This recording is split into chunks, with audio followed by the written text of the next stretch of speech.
I'm here with Paul Stiklinski, and we are on another episode of Field Trip here at the Limerick Airport.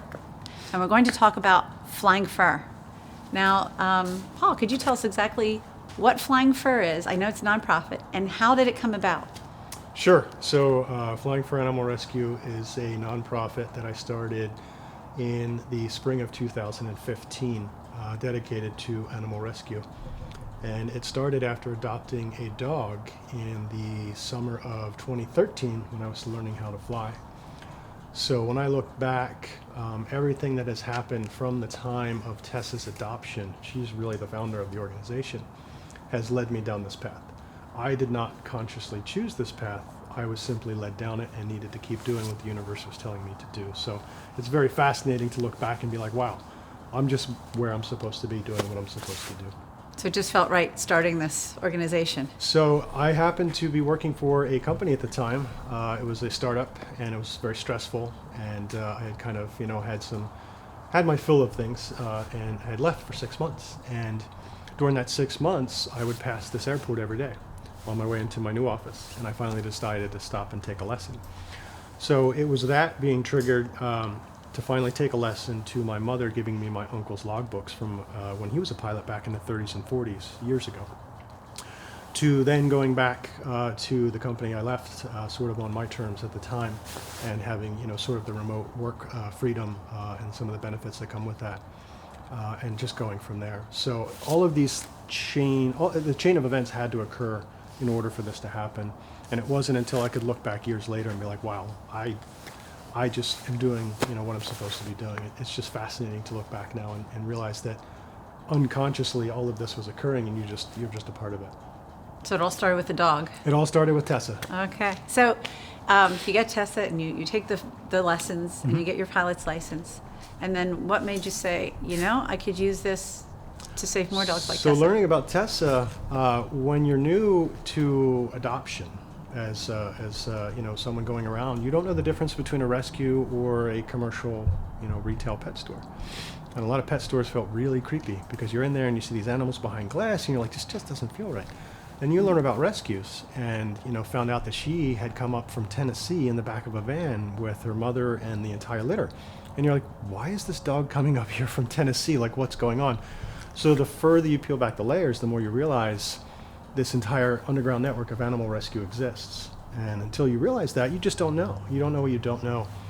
And realizing that the dogs came up in the back of a van, coupled with the fact that I was just learning how to fly, you spend so much time learning how to fly and focused on that you don't even think about what you're going to do when you get there. You're just focused on the end point. And then you get to the end point, and you have the day of your check ride, and you walk away from the FAA examiner, and you are a certificated pilot. And you're like, what am I going to do now? Like, I'm just not going to fly around for no reason.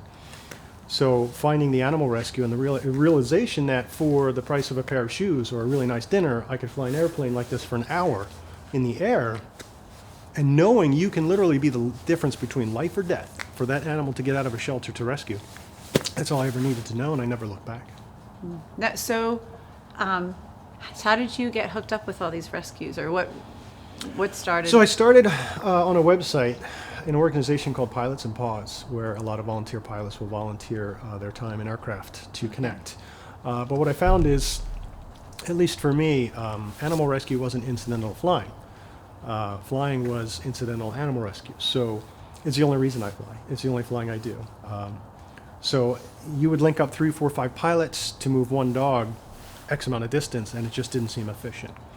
So I realized when this was the only flying I was going to do that I would just start the organization and dedicate, my time and effort to this. And for the first 2 years, we rented an airplane. I would spend $1,000 a month, like I am now, renting aircraft from Doylestown, where I learned how to fly, in order to do the mission. So I couldn't go as far because the aircraft were not as fast. They were not as, most of them are used for training and things like that. So then you hooked up with other rescues down south? Yes, so I started working with a lot of the rescues that I would normally work with. And there's this, unending need to move these animals. So I constantly have people coming and asking for help, to have me help them. So I do what I can, but I do have a really good group in the south and a really good groups up here. They're nonprofits on both ends, and they do a lot of the coordination, and I just help with the transport piece of it. So when you get them here is Pennsylvania the endpoint, or? It depends. I work with rescues in Pennsylvania, New Jersey, New York, Connecticut, A typical flight for me might be leaving here in Pennsylvania, going to North Carolina, making a stop in New Jersey, and then a secondary stop in either New York or Connecticut before I come back to here. Oh, okay. I just picture you flying the plane, eating a cheese sandwich, like stopping at the next sort stop. of eating crackers, yeah, and then Oh, giving, okay. giving the dog some crackers too, yeah. Do they mind the flying? No, actually, they're very calm. I usually have one sitting next to me in the cockpit just to not waste that space. And usually the ones right behind me are either looking out the windows or they're sleeping or, I mean, they're all very calm. So you don't have hysterical No, not at all. animals in your, like No. people in airplanes? No, the Don't- noise and the vibration, I think, kind of calms them down, but then they also feed off of your energy, right? So Right. if you're a crazy neurotic person, the animals are kind of around you will tend to feed off that energy. So you got to stay calm and just be, be normal, and they're the same. Okay, and besides the bus or the plane behind us, you Yes. also have a bus. We do. So we have a 40-foot bus. It's a 1980 MCI-9 that was converted into a motorhome that I've since converted for rescue. Because this airplane went in for maintenance last year. It was supposed to be down for about 3 days, and that 3 days turned into 3 weeks. And I Oh. got so frustrated that we couldn't fly because I dedicated all this Christmas vacation to help my rescues by making extra flights that I went on eBay, found a bus and bought it. So I flew out to Illinois in December last year, drove it back, and spent a few months getting the basics converted. So now we have that, and we've used that. The bus itself has probably transported 200-300 animals so far. Okay, and you had said that bus can hold up to? We've had up to 41 animals in there, Right. but the reality is, if we were to ever break down in the bus, I have to be able to get a van or some sort of rental vehicle to finish the trip. to get So those 40 animals you have to out. kind of draw the line of what's sane to what you can do. So normally we're probably 20-25 animals in there, something that if I were to have some sort of mechanical mishap in the back of my mind, I always need to get a rental company, get a van to continue going. And is it just dogs that you transport? No, dogs and cats. Okay. I had a request once to transport a monkey. That never happened, but I think it would have been pretty cool to see if we could fly the airplane, give them the controls. Yeah, might grab your crackers. Now, how many animals can you fit in the plane? We've had up to 23 cats, kittens, dogs, and puppies. So the smaller the animals that we can combine, then we can fit more. Normally adults aren't combined because the crates, they need to have a certain amount of room. They need to be able to sit up, turn around. Right. And you have to make sure there's no behavioral. So before we would ever combine animals, we have to make sure that they've been vetted out beforehand to make sure they're not going to have an issue being together. But usually with kittens and puppies, there's never a problem. So, I mean, we have had as few as maybe 8 or 9, depending on size, but up to 23. Oh, okay. Do you ever have to say, hey, don't make me stop this plane and come back there?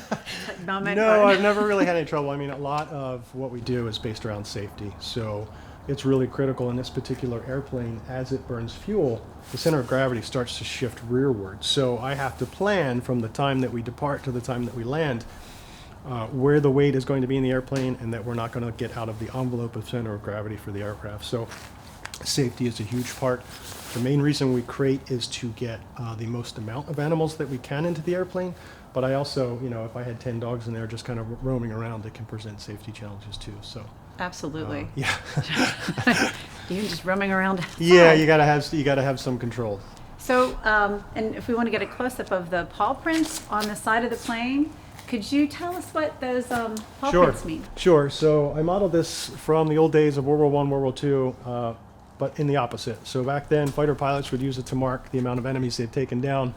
And I thought, how cool would it be to mark how many animals we have saved? So each paw print represents 100 animals that we have saved since we incorporated as an organization. I'm actually 2 behind getting on the airplane, so we're over 1,500 now. Oh wow, that's awesome.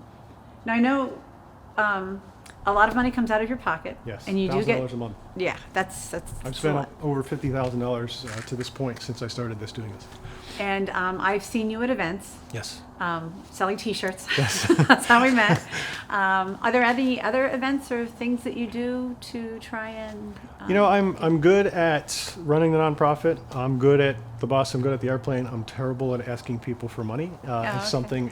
It's just something that makes me uncomfortable. So I like people to see what I'm doing and say, yeah, I like this and I want to contribute, or maybe it's not my thing and I don't want to. I like to show people tangible results. So when we started this organization, I started with nothing. And I told myself, what if I never get a donation? Can I afford to do this? And I said, as long as I have a pulse and a paycheck, I can do this. And I've basically operated, with that mentality ever since. So it took us 2 years to get the airplane. We added the bus last year, and now we're looking, eventually to get our dedicated rescue property to take it to the next level. So I've been very fortunate that people have just seen what I do, and they feel the passion, and they donate based on that. I don't have to twist people's arm, because I never will. It's just not who I am, and it's not what I'll do. And you obviously have the passion. I do. Otherwise, I do. We wouldn't be here.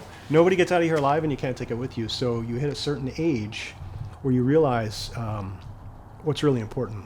And the satisfaction I get from this is unlike anything else that I've done. And to know that you can literally be the difference between life or death of an animal, that's all it ever took. So when you put things in perspective, it's like, look, we're all here to serve, right? Whether you realize it or not, everybody during their day, every day of their life is in servitude of someone else, be it your job, be it your family, be it your something. So find something that actually makes you, that you're really happy to do, and actually, sort of makes a difference. And that's how I look at it. I found something that just gives me the ability to give back in a way that makes me very happy. Selfishly, makes me very happy. But it does good. Now, if people want to research you more or Sure. donate or whatever, where could they look online? Flyingfur.org is our website. It's fairly static, but follow us on social media under Flying for Animal Rescue. I post just about every day on okay. Facebook, Instagram, Twitter. So you'll see the stories of the animals, you'll see the missions, you'll see what we do, and everything in between. Okay. And I know you have really cool T-shirts. He does have really cool T-shirts. They made me stop and look. Thank you so much. It Sure. was No, great to thank talk you. to you. It's a pleasure. And as for you, if you want to learn more, go on flyingfur.org, and we'll be glad to see you next time. Yeah, it's time. It's time. Yeah. And then it's still a full motorhome and everything back here, so. Because it takes a while to get back and forth. So yeah, I have a full kitchen. I have a sink. I've got a range, a refrigerator, freezer, my bed in the back, shower, bathroom. So with a full tank of diesel and a generator, I can go for days, if I could go for days without, that thing called work that we all have to do. So the plan was, if we needed to, we would just rip this out and shrink it to expand the animals. But the reality is I've had up to 40 animals in here. And if I break down in this, I have to find another means of transportation to keep going, right? I have to get a rental van or something, and there's no way I'm sticking 40 animals in a rental van. So just because I can expand it, I have to be careful not to get in a situation if I break down that I become a liability to the rescue, So you have to kind of keep a balance. But it works really well the way it is now. This thing is fantastic. It was such a great deal for the money. I need more time to finish working on it. And this limits the size dog, although I guess it's usually No, the smaller. center divider comes out, so I've had big dogs in there. That Oh, center okay. paddle slides out. Yeah, I've had like 100-pound dogs in there, yep. Oh, cool. So I have 16 full-size crates, and then what we'll do typically on a transport, if I need more, is we'll strap regular plastic over-the-road crates over top here and strap them down. And I've had, this table comes out, and these chairs fold down flat, and I've had a whole row of cats right here. That's why we've been able to have up to 40 animals between puppies, cats, dogs.